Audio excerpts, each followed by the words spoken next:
नारायणे नमः। श्री गुरु चरण कमलेभ्यो नमः। निजानन्दस्य कृष्णस्य प्राणिनाथस्य वै ध्रुवं चरित्रं पावनमेतद् यच्च लोके सुदुर्लभं पठनात् श्रवणाच्चैव प्रेम भक्त्या समर्चनात् लभते चेप्सितं लोके अन्ते च पदमव्ययम्। निजानंद निज नाम है श्री कृष्ण धनी धाम। श्यामा सुंदर साथ सब राखो हृदय धाम। मंगल कृष्ण प्रणाम है मंगल धर्म प्रकाश। मंगल सुंदर साथ है मंगल धाम उजास।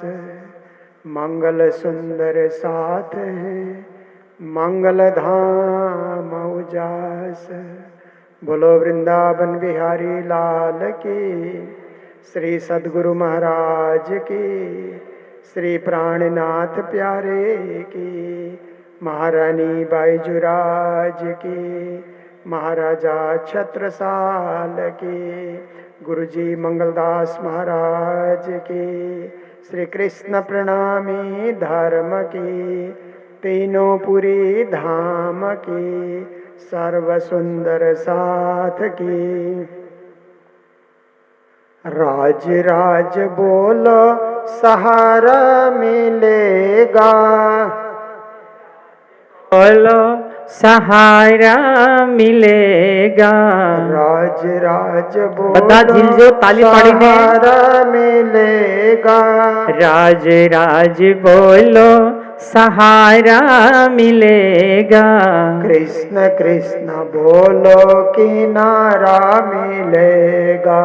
कृष्ण कृष्ण बोलो किनारा मिलेगा। कृष्ण कृष्ण बोलो किनारा मिलेगा। कृष्ण कृष्ण बोलो किनारा मिलेगा। राज राज बोलो सहारा मिलेगा। राज राज बोलो सहारा मिलेगा।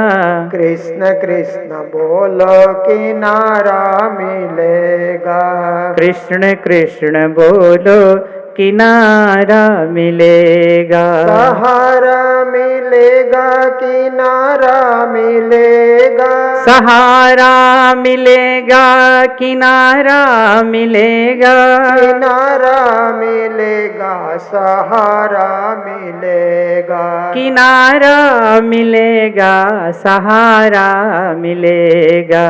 राज राज जय हो। बोलो सहारा मिलेगा। हो राज राज बोलो सहारा मिलेगा।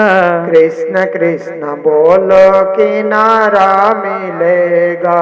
कृष्ण कृष्ण बोलो किनारा मिलेगा। कृष्ण कृष्ण बोलो किनारा मिलेगा। कृष्ण कृष्ण बोलो किनारा मिलेगा। राज राज बोलो सहारा मिलेगा। राज राज बोलो सहारा मिलेगा। बोलो कृष्ण कन्हैया लाल की जय। श्री धाम के धनी की जय। आज गुजरात साबरकांठा आमोदरा गांव में जो श्री कृष्ण प्रणामी मंदिर अवस्थित है, उस मंदिर के 25 साल पूर्ण होने के सुखद अवसर पर 25 पारायण के साथ रजत जयंती महोत्सव का भव्य आयोजन आप सब मिलकर के कर रहे हैं। पंच दिवसीय कार्यक्रम का तृतीय दिवस चल रहा है। इस सुंदर कार्यक्रम में मुझे प्रारंभ से आमंत्रण किया गया था हमारे यूएसए निवासी रमन भाई पटेल जी, कुणाल जी और भी सुंदर साथ ने मुझे इस कार्यक्रम में आने के लिए आग्रह किया था, पर उस समय मैंने सोचा शायद पहुंचे न पहुंचे, क्योंकि हम तो पश्चिम बंगाल, दार्जिलिंग, कालिम्पोंग में रहते हैं और गुजरात आना मेरे लिए यदा कदाई होता है, क्योंकि काफी दूर हो जाता है। फिर मेरा प्रचार क्षेत्र उधर ही पश्चिम बंगाल में, नेपाल में, सिक्किम में, असम में, उस क्षेत्र में जितने भी हमारे 100 से अधिक मंदिर हैं, उन मंदिरों के वार्षिक कार्यक्रम में जाना और विविध 108 पारायण आदि होते रहते हैं, उनमें भी जाना आना लगा रहता है। फिर गुरुजी मंगलदास जी महाराज द्वारा स्थापित जितने भी मंदिर हैं, हरियाणा में हैं या और क्षेत्र में हैं, उधर भी मुझे वक्त वक्त पे जाना पड़ता है कार्यक्रमों में। तो मैंने एकदम से उन्हें हाँ नहीं कहा, पर अचानक यहाँ आने का मुझे सौभाग्य मिला। मैं मुंबई आया हुआ था, तो मैंने सोचा कि अहमदाबाद तो नजदीक है और आमोदरा में कार्यक्रम चल रहा है, तो दर्शन करने के लिए जरूर पहुंचा जाए। कल आप सबके बीच आने का मौका मिला। पूज्य दोनों आचार्य महाराज श्री का प्रवचन सुनने का मौका मिला, क्योंकि हम लोग ज्यादातर सुनाने का अभ्यास है ना, पर कभी कभी टीचर को भी स्टूडेंट बनना पड़ता है। अच्छा टीचर उसी को माना जाए कि वक्त वक्त पे वो स्टूडेंट भी बन करके सुने।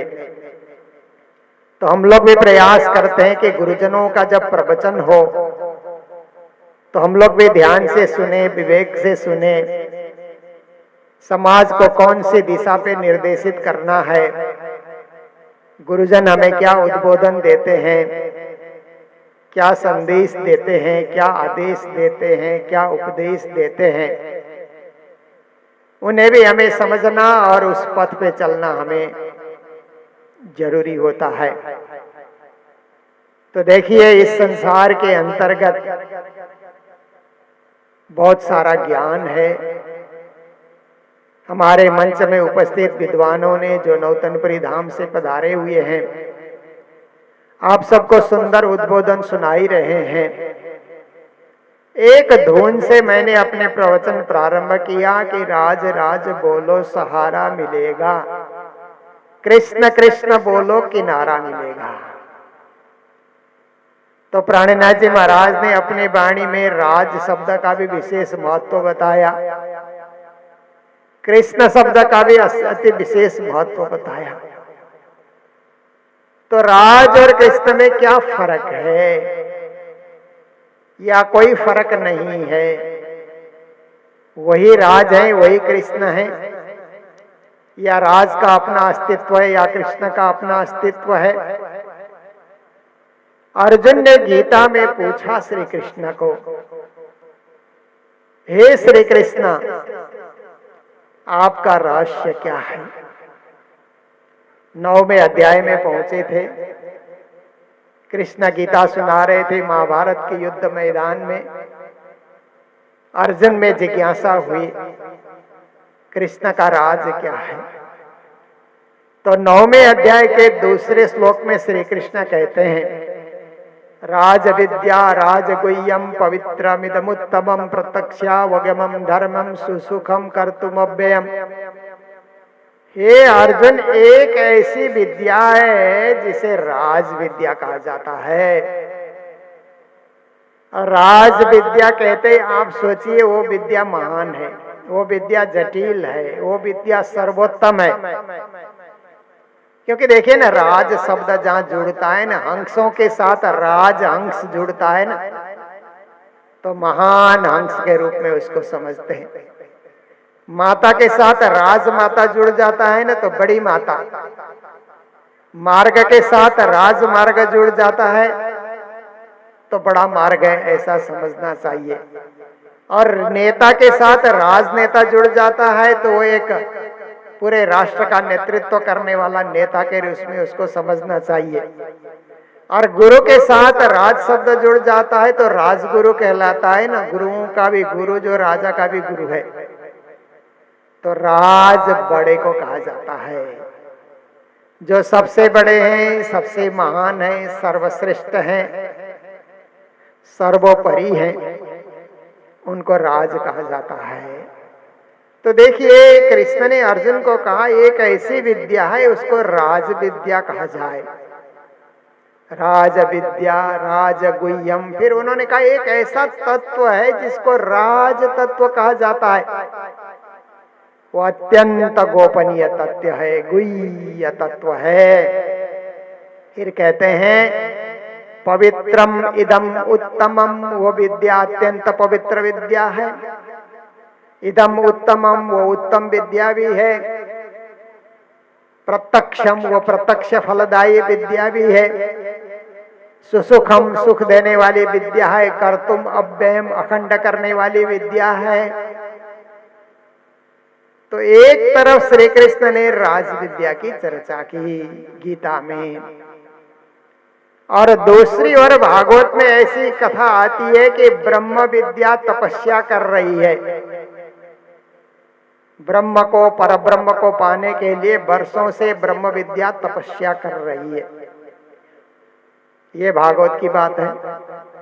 और एक तरफ महामते प्राणनाथ जी कहते हैं कि तारतम ज्ञान, तारतम विद्या, तारतम रहस्य सर्वश्रेष्ठ रहस्य है। तो कहीं गीता में जिसे राज विद्या कहा, भागवत में ब्रह्म विद्या कहा, उसी को प्राणनाथ जी तारतम विद्या तो नहीं कह रहे हैं, तारतम ज्ञान तो नहीं कह रहे हैं। वास्तव में ये तीनों विद्या एक ही है और तीनों तत्व भी एक ही है। राज कहो, कृष्ण कहो, श्याम कहो, तीनों ही नाम एक ही परब्रह्म परमात्मा का नाम है, क्योंकि ऐसे परब्रह्म परमात्मा का नाम नहीं होता है, पर बिना नाम हम उनको जान भी नहीं सकते। संसार में हमारी बुद्धि इतनी तीक्ष्ण नहीं है कि बिना नाम ही हम किसी को जाने, इसलिए नाम हमको चाहिए। तो इस नाम उन्होंने देने के लिए कृष्ण नाम, राज नाम, श्याम नाम, अपने धन श्री श्यामा, श्याम अपना बासा है निज धाम, आदि आदि शब्दों के द्वारा उन्होंने हमें परिचय दिया। निज नाम श्री कृष्ण जी, इस रूप में भी धनी का नाम श्री कृष्ण जी है। देखिए परब्रह्म परमात्मा को जानना है तो चार चीजों को जानना बहुत जरूरी होता है कि उनका नाम क्या है, उनका धाम कौन सा है, उनका स्वरूप कैसा है और उनकी लीला क्या है। ये चार चीजों को जानना बहुत जरूरी होता है। तो हमें तो बहुत छोटे शब्दों में समझाया गया कि परब्रह्म का नाम श्री कृष्ण है, निज नाम श्री कृष्ण जी। तो उनका धाम कौन सा है, परम धाम, निज धाम करके उसको कहा गया, पर उसे शास्त्रों में परम धाम कहा गया है। और उनका स्वरूप कैसा है, तो स्वरूप सुंदर सनकुल सकोमल, अत्यंत सकोमल सुंदर उनका स्वरूप है। फिर आगे कहा कि उनकी लीला कौन सी है, तो ब्रह्मानंद लीला निज न्यारी, वो ब्रह्मानंद लीला करते हैं। यह स्पष्ट रूप से छोटे शब्दों में प्राणनाथ जी ने सेवा पूजा के माध्यम से हमें बताया। तो हम तो कहीं अन्योल में नहीं पढ़ते हैं। देखिए इसके लिए उदाहरण दिया जाता है कि घर में लड़की जब बड़ी होती है ना, विवाह के योग्य होती है, पहले तो 16 साल में ही माँ बाप चिंतित होते थे, अब लड़की बड़ी हो रही है, बड़ी हो रही है। अब तो लड़कियां भी कैरियर बनाती हैं, इसलिए वो पढ़ते रहती हैं। 25 साल तक, कभी 30 साल तक भी लड़की पढ़ते रहती है, पर 25 साल से लड़की ऊपर जाती है तो माँ बाप थोड़ा टेंशन में आ जाते हैं कि लड़की बड़ी हो रही है, कहीं इसके लिए वर ढूंढा जाए, आपस में कानाफूसी करते हैं, कहाँ लड़का अच्छा है क्या है, बातें करते हैं। तो किसी लड़के को, किसी वर को देख करके माँ बाप खुश होते हैं कि ये लड़का हमारे लिए दामाद बनाने योग्य है, आपस में बातें करते हैं। तो उस लड़के के मन में एक जिज्ञासा जागती है। जिस लड़के के विषय में माँ बाप बात कर रहे हैं, आखिर उसका नाम क्या है, सबसे पहले वो जानना चाहती है। मेरे होने वाला पति का नाम क्या है। जब नाम को उसको बताया जाता है ना, तो उसका धाम जानने की इच्छा होती है। उसका मकान कैसा है, झोपड़पट्टी में रहता है कि अपना ही उसका मकान है, अपना ही उसका फ्लैट है, अपना ही उसका बंगलो है, आखिर है क्या, घर जानने की इच्छा होती है ना। फिर उसके बाद लड़की के मन में इच्छा होती है कि वो उसका स्वरूप कैसा है, रूप कैसा है, काला है कि गोरा है, लंबा है कि ठिगना है, क्या है, मोटा है कि पतला है, ये जानने की इच्छा होती है। फिर चौथे नंबर में लीला क्या करता है, वो व्यापार करता है कि नौकरी करता है, या नेतागिरी करता है, शिक्षक है, इंजीनियर है, डॉक्टर है, आईपीएस है, आईएएस है, आखिर क्या करता है वो, लीला क्या करता है।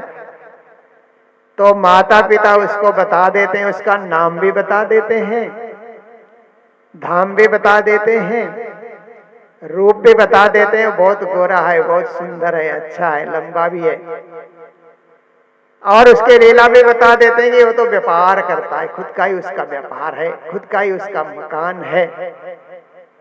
तो लड़के को और कुछ पूछने की इच्छा नहीं रहती। चारों चीजें समझ में आने के बाद लड़की हाँ कर देती है। आप लोगों ने फिर ठीक ही देखा है, जो कुछ आप कह रहे हैं सही है, हम मानने के लिए तैयार हैं। अगर आज्ञाकारी लड़की है, आज्ञाकारी लड़की है तो इतने में संतुष्ट हो जाती है।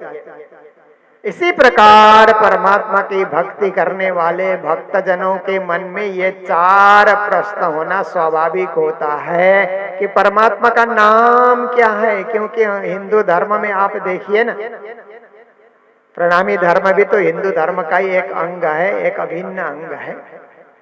हिंदू धर्म में नजर दौड़ा करके आप देखिए तो परमात्मा को नारायण के नाम में भी पुकारा जा रहा है, नारायण नारायण के रूप में, विष्णु विष्णु के रूप में भी पुकारा जाता है, शिव शिव करके, शंभु शंभु करके भी उनको पुकारा जा रहा है, और इसी तरह राम राम कह करके उनको पुकारा जा रहा है, कृष्ण कृष्ण कह करके भी पुकारा जा रहा है, देवी दुर्गा, अलख निरंजन, न जाने कितने सारे रूपों में परमात्मा को कई, अब ईसाई हैं तो गॉड अलमाइटी ऐसे करके वो पुकार रहे हैं, और इस्लाम पंथ के हैं तो अल्लाह खुदा के नाम में उनको पुकार रहे हैं, और यहूदी हैं तो यहोवा के रूप में उनको पुकार रहे हैं, बुद्धिस्ट बुद्ध के रूप में पुकार रहे हैं, जैन है तो अपने इष्ट को अपने ढंग से पुकार रहे हैं। विश्व में जितने भी धर्मावलंबी हैं किसी न किसी रूप में परमात्मा को पुकार रहे हैं। कोई शून्य के रूप में, कोई निर्गुण के रूप में, कोई निरंजन के रूप में, कोई निराकार के रूप में पुकारे जा रहे हैं। अब ये इतने सारी पुकार है, और महामती स्वामी श्री प्राणनाथ जी ने कौन सा धर्म बताया हमें। जो प्रारंभ में वैदिक धर्म है, उसी वैदिक धर्म को प्राणनाथ जी ने और स्पष्ट शब्द में हमारे सामने प्रकट किया। तो वेदों ने क्या कहा, एकम सत विप्रहा बहुधा वदन्ति, एकमेवा द्वितीयम ब्रह्म, एको विश्वस्य भुवनस्य राजा। ऐसे करके वेदों ने पुकारा कि देवता अनेक हैं पर परब्रह्म एक है। सबका मालिक, सबका स्वामी, सर्वेश्वर जो परब्रह्म परमात्मा है वो एक है। तो उस एक को पुकारने के लिए गीता में एक श्लोक आया महात्म्य में, त्वमेव माता च पिता त्वमेव बंधुश्च सखा त्वमेव विद्या द्रविड़म त्वमेव सर्वम मम देव देवा। कृष्ण की आराधना करते हुए यह श्लोक की रचना हुई है, महात्मा की रचना हुई है।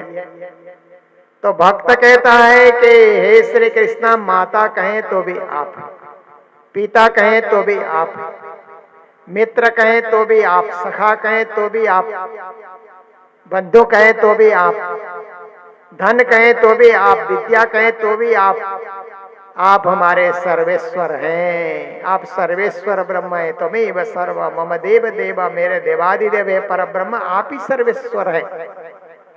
तो ऐसे सर्वेश्वर की खोज महामती प्राणनाथ जी ने अपने वाणी के अंतर्गत बहुत गहराई से की है।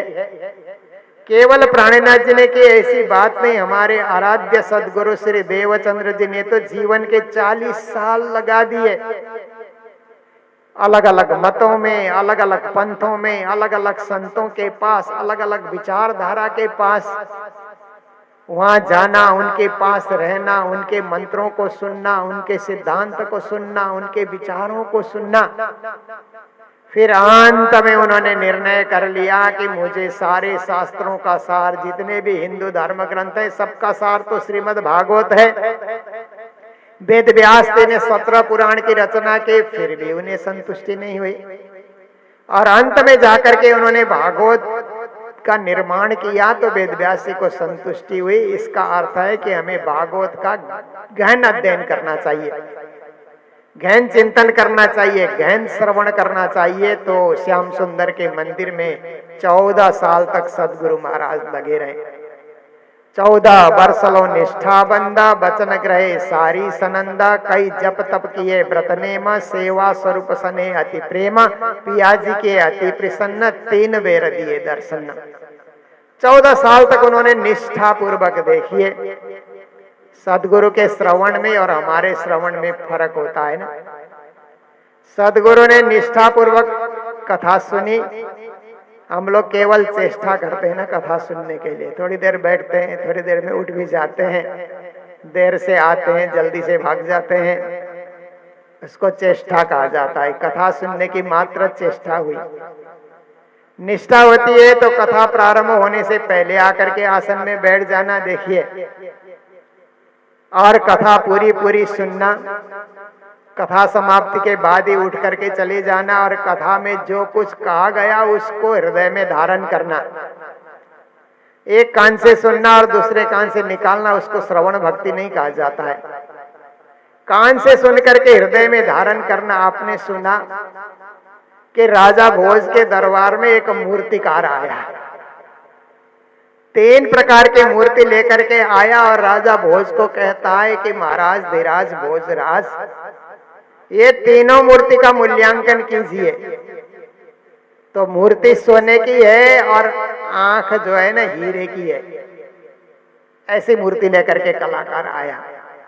राजा भोज ने ऐसे तौल करके देखा, अपने हाथ में तीनों मूर्ति को तौल करके देखा और उन्होंने कहा कि ये मूर्ति का मूल्य है 1 लाख, 1 लाख, 1 लाख, 1 लाख मूल्य है मूर्ति का। तो मूर्तिकार कहने लगा, मेरे साथ बड़ा भारी अन्याय हुआ, ये मूर्ति बनाने में मैंने जीवन लगा दिया और आप महाराजा बहुत बड़े विद्वान है, ऐसा सोच करके आपके पास मूल्यांकन कराने के लिए आया। इस मूर्ति में कुछ रहस्य है, पर आपने हाथ में ऐसे उठा करके वजन करके अंदाज से बोल दिया 1 लाख, 1 लाख, 1 लाख। मैं असंतुष्ट हूं, मैं मूर्ति लेकर के यहाँ से लौट जाता हूं और किसी राजा के पास जाकर के इसका मूल्यांकन कराऊंगा। तो राजा भोज ने कहा, मूर्तिकार तुम आज के लिए ठहर जाओ, कल हमारे दरबारी या जो विद्वान है ना कालिदास, आज वो अनुपस्थित है, कल कालिदास आएंगे, बहुत बड़े विद्वान है, बहुत बड़े शास्त्रकार हैं, ग्रंथकार हैं, लेखक हैं, कवि हैं, दार्शनिक हैं। वे आएंगे और उनको पूछा जाएगा मूर्ति का मूल्य क्या है। तो दूसरे दिन कालिदास आए, आने के बाद राजा भोज ने ही पूछा कि ये तीनों मूर्ति का मूल्य क्या होना चाहिए। कालिदास ने तीनों मूर्ति को देखी और एक सीख कहते हैं ना, तिनका भी कहते हैं, वो सीख लेकर के आए और एक मूर्ति के कान में उन्होंने डाल दी ना वो सीख, तो इधर से सीख निकल गई। उन्होंने कहा ये मूर्ति क्या है, एक कौड़ी के समान है। फिर उन्होंने दूसरी मूर्ति में उन्होंने वो सीख डाल करके वो देखा, तो कान से वो सीख जा करके मुख से वो बाहर निकलती है। तो कालिदास ने कहा इसका मूल्य 1 लाख है।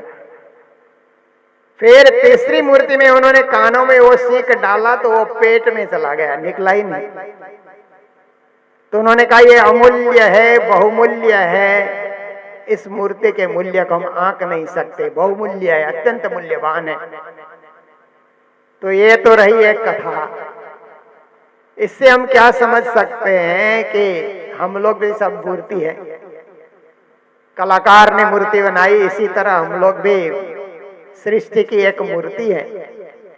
हम कथा में आते हैं, कीर्तन में आते हैं, एक कान से सुनते हैं और दूसरे कान से निकाल देते हैं, तो हमारा कोई मूल्य नहीं है। कौड़ी के बराबर भी हमारा मूल्य नहीं है, क्योंकि कुछ ले करके हम नहीं जाएंगे, कुछ पल्ले नहीं पड़ेगा हमारा। पर हम कान से सुन करके मुख से निकालते हैं। जो कुछ सुना लोगों के सामने हम सुना सकेंगे, कुछ बताएंगे, पूरा का पूरा नहीं बताएंगे तो आधा बताएंगे, 25% बताएंगे, 10% बताएंगे, तो भी हमारा मूल्य 1 लाख हो सकता है। और पेट में सीख जाने की तरह हमने अच्छी तरह सुना और उसको जीवन में उतार लिया, हृदय में उतार लिया, आत्मसात कर लिया, तो हम अमूल्य बन जाते हैं। हमारे सदगुरु श्री देवचंद जी महाराज ने जो कुछ भी सुनाना उन्होंने हृदय में उतार लिया। भागवत की भक्ति को हृदय में उतारा। भागवत में क्या है, 9वें स्कंद तक तो अवतारों की कथा, देवताओं की कथा, भक्तों की कथा आती है। 10वें स्कंद से कृष्ण कथा शुरू होती है ना। और कृष्ण कथा में जो गोपियों की बात आती है, वो गोपियां कौन है? परमधाम की सखियां है ना। परमधाम में सखियों ने राज्य महाराज से कहा हमें संसार दिखाइए, माया दिखाइए। तो राज्य महाराज ने तो बहुत बार मना किया ना, मने किए हमको 3 बेर, तब हम आ गया फेर फेर फेरा।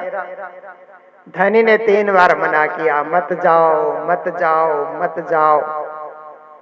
सखियों ने कहा जाएंगे जाएंगे, जाकर रहेंगे, क्योंकि अब तक आपने 25 पक्ष की लीला दिखाई। हर पक्ष के, कृष्ण पक्ष के हिसाब से, शुक्ल पक्ष के हिसाब से परमधाम की पूरी लीला आपने दिखाई, पर हमें और नई लीला देखनी है।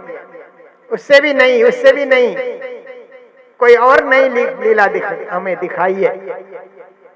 तो राज्य अंदर से अक्षर विरचित खेल ही दिखाना चाहते थे। अंदर से तो राज्य भी चाहते थे कि खेल देखें, खेल देखे बिना इनमें तृप्ति नहीं आएगी, और खेल देखे बिना इन्हें सत्य और असत्य का पता भी नहीं होगा। खेल देखे बिना जीवन और मरण का भी इन्हें पता नहीं होगा। खेल देखे बिना इन्हें संयोग और वियोग का भी पता नहीं होगा। खेल देखे बिना इन्हें जवानी और वृद्धावस्था का भी पता नहीं लगेगा। खेल देखे बिना इन्हें दुख और सुख का भी पता नहीं लगेगा। इसी को कहते हैं प्रणामी दर्शन, प्रणामी फिलॉसफी। प्रणामी दर्शन कहां से शुरू होता है? परमधाम से शुरू होता है। और ये परमधाम से जो दर्शन शुरू हो रहा है वो सच्चिद आनंद का दर्शन है। सच्चिद आनंद का दर्शन का मूल्य तब पता लगता है जब कोई असत, जड़ और दुख को देख लेता है। दुख को देखे बिना सुख का मूल्यांकन होता ही नहीं है। जड़ को देखे बिना चैतन्य का मूल्यांकन नहीं होता है। झूठ को देखे बिना सत्य का मूल्यांकन नहीं होता है। तो राज्य महाराज खुद चाहते थे, इसलिए वाणी कहती है ना, पहले लई हक्के दिल में ता पीछे आई माहे नूर, ता पीछे हादी रूहन में यूं कर हुआ जहूरा। पहले तो पूर्ण ब्रह्म परमात्मा ने ही सोचा कि संसार भी दिखाना चाहिए, क्योंकि राजा अगर रानियों को राज्य नहीं दिखाएगा न, तो रानियां क्या सोचती है कि हमारे राजा तो राज दरबार में ही राज करते हैं, राज दरबार की एक परिधि होती है ना, 4 दीवार के बीच में एक राज दरबार खड़ा होता है। वहां जितनी भी रानियां हैं, अगर राज दरबार से बाहर राजा जाने की अनुमति न दे तो रानियां इतना ही समझते हैं कि हमारे राजा इसी दरबार में राज करते हैं, इस दरबार के राजा हैं। पर किसी दिन राजा रानियों को लेकर के पूरा देश घुमा दे, जितने बड़े देश में वो राज्य कर रहा है ना, सब रानियों को लेकर के पूरा देश जब वो दिखा करके लेकर के आता है तो रानियां कहते हैं, हो हमारे महाराज तो बहुत बड़े हैं, पूरी दुनिया में राज करते हैं। उनका राज का बड़ा भारी विस्तार है। अगर श्रीराज जी महाराज सखियों को केवल परम धाम दिखाते तो सखियां यही कहते कि राज्य परम धाम के स्वामी है। पर राजे महाराज ने देखी है ये पूरा विश्व ब्रह्मांड, 14 लोक का ब्रह्मांड, सारा कुछ सृष्टि राज्य महाराज ने हमें दिखाई। तो अब सखियों को लगेगा कि हमारे राज्य महाराज तो पूरे सृष्टि के भी मालिक हैं, सृष्टि में भी राज करते हैं, सर्वत्र उनका ही राज है। अक्षर ब्रह्म भी उनके आदेश से कार्य करते हैं। अक्षरात् संभवति अविश्वम, अक्षर ब्रह्म से सत्स्वरूप ब्रह्म, केवल ब्रह्म, सबलिक ब्रह्म, अव्याकृत ब्रह्म, प्रणव ब्रह्म, नारायण ब्रह्मा, विष्णु महेश, 14 लोक की सृष्टि, ये सारी सृष्टि के नियंता, सारी सृष्टि के रक्षक, सारी सृष्टि के स्वामी तो पूर्ण ब्रह्म परमात्मा है। ये सखियों को कब पता लगेगा? जब संसार दिखाएंगे। तो इसीलिए परम धाम के उस तृतीय भौम में राजी महाराज तीजी भौम की जो पड़साल हम लोग गाते हैं ना, क्योंकि राज्य महाराज परम धाम में सबसे ज्यादा लीला तीसरी भौम में ही करते हैं। तीसरी भौम के पड़साल में 6 घंटे बैठ करके लीला करते हैं। वहां पर प्रातः 6 बजे आते हैं ना, तो 12 बजे तक 3 घंटे का विश्राम भी वही होता है। फिर 3 घंटे के विश्राम के बाद सैर सपाटे के लिए राज्य महाराज निकलते हैं ना विमानों में बैठ करके, तो भी तीसरी भौम की पड़साल से ही निकलते हैं। इसलिए ऐसे साक्षात श्री राज्य महाराज ने सोचा कि सखियों को संसार दिखाना चाहिए। उन्होंने सबसे पहले ब्रज भूमि में भेजा, मूल मिलार में बिठाया वहां पर, और सखियों को उन्होंने कहा कि देखो पर्दे में झूठ दिखाइया, संसार का खेल तुम्हें दिखना है। तुम्हारा परात्म शरीर इसी मूल मिला में रहेगा, परंतु तुम्हारी आत्मा, तुम्हारी सुरता संसार में जाएगी। ज्यो निद में देखिए सुपन्ना यो उपजे हम ब्रजबधु जन्ना, उपजतई मना आशा घनी हम कब मिलसी अपने धनी। जैसे ही परम धाम से राज्य महाराज ने आदेश दे दिया तो सखियां ब्रज भूमि में आती हैं और ब्रज की लीला करने लग जाती हैं। राज्य महाराज ने उस समय कहा था कि हाथी मीठे सुकन हक के कैसे तुम्हें रोए रोए, तुम अभी सुन सुन रोए सी पर हो समिन आवे कोय। उतरते अरबासों कया अलस तो बेरबकुम, नासुद जिमी में जाए कि जिन मुझे भूलो तुम, मैं भी आऊंगा तुम्हें जगाने के लिए। तो साक्षात श्री राज्य महाराज ब्रज भूमि में आते हैं श्री कृष्ण के रूप में, और 11 वर्ष 52 दिन के सखियों को जो भी ब्रज लीला दिखाते हैं ना, ये भी राज्य महाराज की लीला है।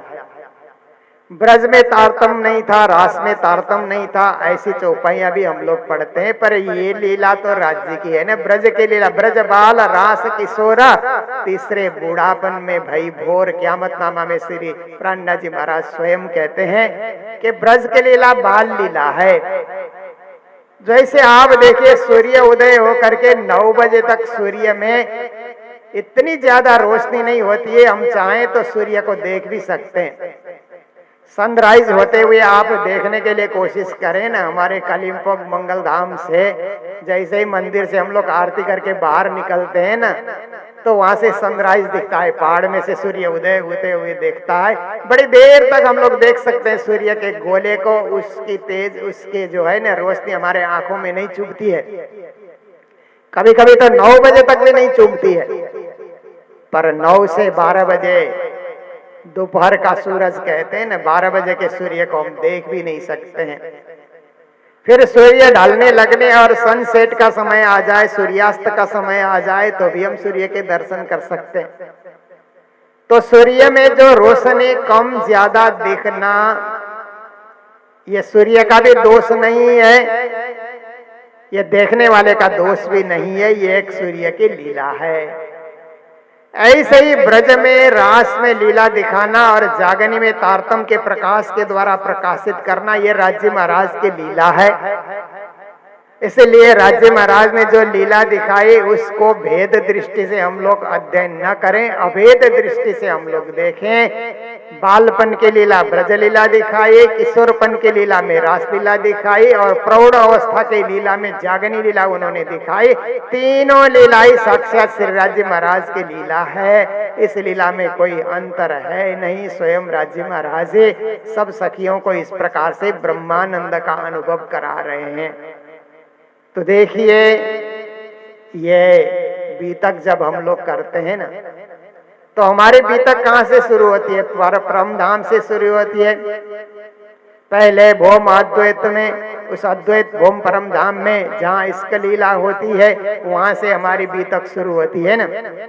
अब कहूँ फेर के मूल मिलावे की बीतक का, जैसी आज्ञा धनी की सो बाता बुजुर्ग का, यहाँ से बीतक शुरू होती है। मूल मिलावे से परम धाम से बीतक शुरू होती है और बीतक उतरती है ब्रज में, फिर बीतक जाती है रास में, फिर बीतक जाती है जागनी में। दो खंड हो करके सदगुरु देवचंद्र जी के बीतक और महामती प्राणनाथ जी के बीतक, दो खंडों में बीतक जागनी लीला में बट जाती है। और वही जागनी लीला चलते चलते आज 400 साल के बाद भी हम जागनी लीला का आनंद ले रहे हैं। तो ये सारी लीला अभेद लीला है। राज्य ने चाहा करके लीला हमारे सामने प्रकट की है। इसलिए इस लीला के अध्ययन में अभेद दृष्टि हमें रखना होगा, अद्वैत दृष्टि हमें रखना होगा, सत दृष्टि हमें रखना होगा, तर्क दृष्टि रख करके, भेद दृष्टि रख करके, टीका टिप्पणी लेकर के, प्रश्नोत्तरी करके ब्रह्मानंद लीला को कोई समझ नहीं सकता है। ब्रह्मानंद लीला को समझने के लिए उसको भी ब्रह्ममय बनना होगा। परिक्रमा ग्रंथ में श्री जी महाराज क्या कहते हैं? ब्रह्म सृष्टि ब्रह्म एक अंग सो तो बसतो वतन अभंग। ब्रह्म सृष्टि कौन है? जैसे है, हम लोगों को भी ब्रह्म सृष्टि कहने में अच्छा लगता है ना, सर्वसाधारण को भी लगता है। कई लोग 100-200 चौपाई याद करते हैं तो हम ब्रह्म सृष्टि बोलने लग जाते हैं ना। फेसबुक में भी डालते थे हम परम धाम की सखी, परम धाम की सखी। बोलना आसान होता है परंतु बनना बहुत कठिन होता है। ब्रह्म सृष्टि बनने के लिए प्राणनाथ जी महाराज ने क्या है, 63 चौपाई में एक प्रकरण उन्होंने बताया है ना, अर्थ और भाव के लक्षण, ब्रह्म सृष्टि के लक्षण। कलश हिंदी में भी है और सनंद में भी है। 63 चौपाई में ब्रह्म सृष्टि का लक्षण बताया। तो उसमें प्राणनाथ जी महाराज कहते हैं, रहवे निर्गुण होए के ब्रह्म सृष्टि क्या है? जो निर्गुण अवस्था में रहे उसको ब्रह्म सृष्टि कहा जाता है। निर्गुण अवस्था क्या है? आप बैठे हुए हैं, कभी कभी बैठे बैठे क्या है कि तमोगुण सताने लग जाता है ना। मन में अनेक प्रकार के बुरे बुरे विचार आते रहते हैं। कभी रजोगुण सताने लग जाता है कि अच्छे अच्छे कपड़े पहन करके बाजार घूमने के लिए हम निकले। कभी सतगुण हमको बांध करके रखता है कि हम लोगों को सत्संग में ही बने रहना चाहिए। पर कभी कभी न तमोगुणी विचार, न रजोगुणी विचार, न सतगुणी विचार, एकदम हमारा विचार जो है ना दिव्य बन जाता है। उसको निर्गुण अवस्था कहा जाता है। कुछ सोचते ही नहीं, बस सत्संग किए जाना है, रजत जयंती महोत्सव को सफल बनाना है, अधिक कुछ नहीं करना है। उसको निर्गुण अवस्था कहा जाता है। हमें निर्गुण अवस्था में निर्गुणी बन करके रहना है। और हमारा आहार भी निर्गुण होना चाहिए। जो एकदम स्वादिष्ट खाना के चक्कर में होते हैं ना, वो निर्गुणी नहीं बन सकते। निर्गुणी आहार जैसे संत गुरुजन आहार करते हैं ना, मंदिर का प्रसाद जो होता है वो निर्गुणी आहार होता है। रहे निर्गुण होए के आहार भी निर्गुण। साफ दिल कहते हैं, हमारा दिल एकदम साफ होना चाहिए, दिल एकदम पाक होना चाहिए, आईने की तरह ट्रांसपेरेंट होना चाहिए, तभी तो हम ब्रह्म सृष्टि बन सकते। कबहू न दुखावे किन्ना, कभी किसी के दिल को हम न दुखाएं। बोलने में, चलने में, किसी भी समय किसी के दिल को, किसी के शरीर को, किसी को हम चोट पहुंचाए नहीं। मनसा वाचा कर्मना, हमारी ओर से किसी को कष्ट नहीं होना चाहिए। मनसा वाचा कर्मना श्री जुगल चरण की आस। हमारी भक्ति ऐसी होनी चाहिए कि मन वचन कर्म से युगल स्वरूप को हम पा सकें। उसको निर्गुण अवस्था कहा जाता है। इसलिए प्रणामी बनने के लिए 4 शब्द को हमें कंठस्थ करना होगा। स्वभाव में सरलता, वाणी में मधुरता, कार्य में कुशलता और धर्म में निपुणता। ये 4 गुण हमें होना जरूरी है यदि हम ब्रह्मशिष्टि, यदि हम सच्चे अर्थ में सुंदर साथ बनना चाहते हैं, सच्चे अर्थ में प्रणामी, सच्चे अर्थ में निजानंदी बनना चाहते हैं, तो हमें 4 गुण होना परम आवश्यक है। स्वभाव सरल होना चाहिए, कहीं भी हम एडजस्ट हो सके। सरल स्वभाव होता है तो कहीं भी हम एडजस्ट हो सकते हैं। जैसे हमारे यहाँ मंच लगा हुआ है तो आगे आगे सोफा लगे हुए हैं, पीछे पीछे कुर्सियां हैं। स्वभाव हमारा सरल है तो सोफा खाली है तो वहां बैठेंगे, नहीं खाली है तो कुर्सियों में बैठेंगे, नहीं कुर्सी खाली है तो जमीन में भी बैठेंगे। स्वभाव सरल है हमारा, जहां जगह दिखे हम बैठ जाएंगे। स्वभाव हमारा कठिन होगा ना तो हम पहले पहले सोफा में ही बैठना चाहेंगे, हम कुर्सी में क्यों बैठे, ऐसा भी भाव आ जाता है ना। स्वभाव सरल होने से एडजस्टेबल बोलते हैं ना, कहीं भी हम एडजस्ट हो सकते हैं, कहीं भी हम एडजस्ट हो सकते हैं। अहंकार हमको नहीं सताएगा, मन निर्मल होगा और कहीं भी हम आराम से किसी के साथ भी बैठ सकते हैं, किसी के साथ भी हम वार्ता कर सकते हैं, किसी के साथ भी मिलजुल करके हम यात्रा कर सकते हैं। स्वभाव में सरलता, सरल स्वभाव रखना। फिर जो कुछ भी हम वचन बोलते हैं ना उसमें मधुरता, वाणी में मधुरता। मधुर वाणी बोले मेरे मीठे बोले, साथ जी हुआ तुम्हारा काम, प्रेमे में मग्न होइयो खुलिया दरवाजा धाम। श्री जी महाराज ने मधुर वाणी बोलने के लिए हमें शब्दों का सहारा दिया कि मीठी बात करो। देखिए कौवा और कोयल में क्या फर्क है? फर्क इतना है कि कौवा काऊ काऊ करता है तो उसकी आवाज अच्छी नहीं लगती है, कोयल कू कू करती है तो उसकी आवाज में मधुरता है, मिठास है। इसीलिए कोयल आने से लोग खुश हो जाते हैं, कौवे आने से लोग उसको भगाते हैं। एक कवि कहता है कि कौवा किसकी धन हरे, कोयल किसको दे, मीठी बोली बोलकर जग अपना कर ले।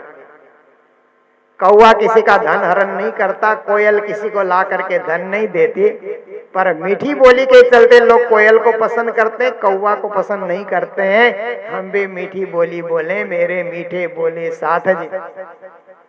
तो इस प्रकार से हुआ तुम्हारा काम, आपका काम बन जाएगा मीठी बात बोलने से, मधुर वचन बोलने से।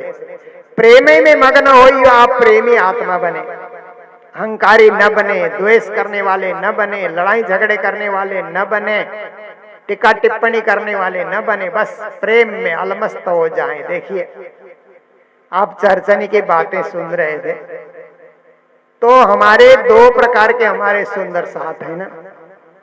10% सुंदर साथ हमारे ऐसे हैं कि चर्चनी भी जानते हैं रंग महल कितना भौम ऊंचा है, कितने पहल का है, रंग भवन के एक एक भूमिका के क्या विशेषता है, और 25 पक्ष परम धाम क्या क्या है, उनके नाम को जानना, उनकी गिनती को जानना, चर्चनी के छोटी वृत्ति बड़ी वृत्ति सबको जानना, परिक्रमा ग्रंथ से भी चर्चनी को मिलान करके देखना। एक वर्ग सुंदर साथ ऐसा भी है, मैं मानता हूँ वो 10% होगा। बाकी 90% सुंदर साथ क्या जानते हैं? राज्य और मूल मिलावा, निज नाम और मूल मिलावा जानते हैं। उन्होंने पारायण का पाठ भी शायद जीवन में नहीं किया है, पर राज्य राज्य बोलते हैं और मूल मिलावे का ध्यान करते हैं। अब क्या वो परम धाम जाएंगे कि नहीं जाएंगे? ये प्रश्न सामने आता है कि 90% सुंदर साथ राज्य को जानते हैं, मूल मिलावा कहते हैं, वो ध्यान वहां का करते हैं, अतिरिक्त 25 पक्ष का उनको ज्ञान ही नहीं, वो परम धाम जाएंगे कि नहीं? जिसने एक बार भी राज्य को याद किया और राज्य को समझा, राज्य का नाम जपा, निज नाम को जपा है, वो मरेगा नहीं, वो तरेगा। उसका मरण नहीं होता है, उसका तरण होता है। उसी परम धाम में जाएगा जो चर्चनी अच्छी तरह जानने वाला जाता है ना, उसका परम धाम अलग और केवल राज्य को जानने वाले का परम धाम अलग अलग नहीं है, एक ही परम धाम है। उसके लिए मैं उदाहरण देता हूँ कि यहाँ से मुंबई आपको जाना है ना, तो 2 प्रकार के यात्री रेल में बैठते हैं ना। एक यात्री ऐसे बैठते हैं कि अहमदाबाद से जाते ही ये आनंद आया, नडियाद आया, आनंद आया, बड़ोदरा आया, सूरत, वलसाड़, मुंबई, ऐसे जानकारी के साथ जाते हैं ना यात्रा में चढ़ करके। एक वर्ग यात्री ऐसा चढ़ता है टिकट लेकर के कि ट्रेन में बैठ गया सीधे मुंबई उतरता है, कौन सा स्टेशन आया उसको लेना न देना, पर मुंबई में उतरना है उसको पक्का है। दोनों ही मुंबई पहुंचते हैं, जानकार भी पहुंचता है, अनजान भी पहुंचता है। मुंबई मुंबई करके अनजान में ट्रेन में बैठा तो वो भी वहीं जाकर के उतरता है, जानकार भी उतरता है। पर जानकार जाता है तो थोड़ी खुशियों से जाता है, कहाँ कहाँ पहुंचे उसको पता होता है। अनजान मुंबई मुंबई करने वाला भी पहुंच जाएगा, क्योंकि उसकी एक ही रट है। ऐसे ही राज राज राज आप करते रहेंगे, धनी धनी अथवा निज नाम श्री कृष्ण जी आप कहते रहेंगे ना, आप भी उसी परम धाम में जाएंगे, उसी परम धाम में जागेंगे। कोई शक्ति आपको रोक नहीं सकेगी, व्यवधान नहीं डाल सकेगी, गतिरोध नहीं डाल सकेगी। आपकी आत्मा दिव्य परम धाम में जाग जाएगी। आप विश्वस्त रहिए, आपको गारंटी है कि निज नाम जिसने जपा है वह दिव्य धाम में जाएगा जाएगा। क्योंकि आयो आनंद अखंड घर को श्री अक्षरातीत भरतार।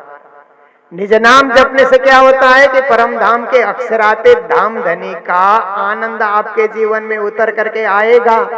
और ऐसा आनंद आपके जीवन में उतर करके आएगा कि अक्षरातीत मेरे भरतार हैं, अक्षरातीत मेरे स्वामी हैं, अक्षरातीत मेरे पिया हैं, अक्षरातीत मेरे पुरुषोत्तम है। ऐसा आपको पूर्ण विश्वास हो जाएगा।